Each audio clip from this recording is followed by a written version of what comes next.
Okay. Dahil may kukonsulta din daw. Salamat, Doc, ha? At may kukonsulta din daw dyan sa mga taga-barangay ng si Lynn Perez. Kanina ba nagpaalam sa inyo? Yes, Lynn. kuya. Lynn. O, sige nga, at ikaw nga muna. Lynn. Lynn. Hello, kuya. Go. Hello, kuya. Opo. Kuya, hi. Nagpaalam ako sa kanila bago ko umalis tsaka sa'yo.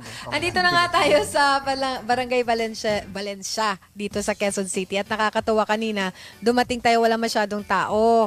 Tapos, nung dumating na kami, kasama namin si Dr. Christopher Cheng tsaka si Attorney Pablo Ahesta. Ang dami na, nasa 13 na ang mga magpapacheck up kay Dr. Christopher Cheng. Nagising namin yung mga kababayan natin, kabarangay natin dito sa Barangay Valencia. At syempre, nakapila pa rin yung magpapacheck up magpapakonsulta kay Attorney Pablo Ahesta naman. Pero dalawa na yung na-check up niya. Pero ngayong umaga, meron tayong mapalad na kabarangay dito, Kuya Daniel.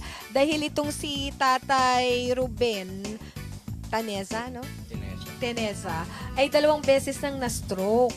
Kaya ang swerte-swerte niya dahil awa tulong ng Diyos ngayong umaga, kasama natin isang magaling na cardiosurgeon, thoracic and vascular cardiosurgeon. So, tamang-tama yung magiging katanungan niya para dun sa kanyang karamdaman. Ito kasi si Tatay Ruben ay nagpa-diagnostic test na, but unfortunately, nagkaroon ng sunog sa kanila, hindi na niya masyadong naasikaso, kaya hindi niya nalaman yung estado talaga or yung kalagayan ng kanyang kalusugan. Kaya ngayong umaga, para sa kaalaman niya at kaalaman ng ating mga kabarangay at kababayan sa buong mundo, magtatanong na siya kay Dr. Christopher Cheng. Kaya ito, papatiin mo, Doc, anong nangyari sa mic mo?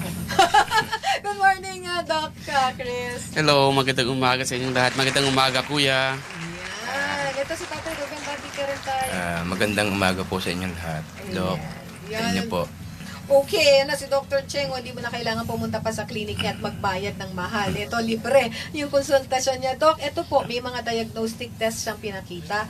What can you say about his health condition right now? Well, inatake na siya twice, na-admit siya for the last time sa East Avenue. And sa East Avenue Medical Center kasi may mga workup na siya actually, and medyo I can say na medyo complete na yung workup niya. Pero isa na lang kulang. Kasi all of these signs, kasi meron siyang mataas na level ng blood sugar, mataas na level ng cholesterol.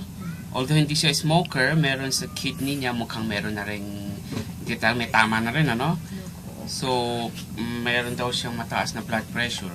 So, high risk siya for developing tinatawag natin coronary artery disease. And pag tingin ko sa next piece of paper, nandito na pala yung echocardiography report niya. Ano po yun? So, ang nakalagay dito sa echocardiography report, medyo malaki na yung heart niya, medyo makapal dahil nasa medyo hypertensive siya, and meron signs talaga na mahina na yung pagtibok. Opo. And all of this points to mukhang may bara yung ugat sa heart. Tinatawag natin coronary artery disease. Kaya ang ina-advise ko sa kanya kasi ang next step dito, I think is coronary angiography. Nako. Mukhang kailangan i-coronary angiography para makita kung saan exactly yung mga bara-bara. Ngayon, ang usual na advice namin kasi sa ganito, depende kasi sa outcome ng coronary angiography, kung siya ba walang tama, which is most likely meron, sa tingin ko. Pero if not, medical treatment. Kung merong tama na makukuha sa angioplasty o stenting, angioplasty o stenting ang first choice. Kung hindi kaya ng angioplasty or stenting, saka lang i-tawag natin kino-coronary bypass. Yan. Pero yung itsura ni tatay ngayon, parang namang hindi ka 2 beses na stroke kasi parang functioning naman ang kanyang lahat ng bodily organs mo, no? Pati yung mga functions ng kamay and paa nyo. Buti na lang. Salamat sa Diyos. Kaya sana po ay pakinggan natin si Dr. Christopher Cheng. So, ang susunod niyang dapat gawin sa ngayon, after looking at all this diagnostic test, ano pong dapat niyang gawin nga? After, kasi may sinaasikaso pa raw sila, yung relocation nila.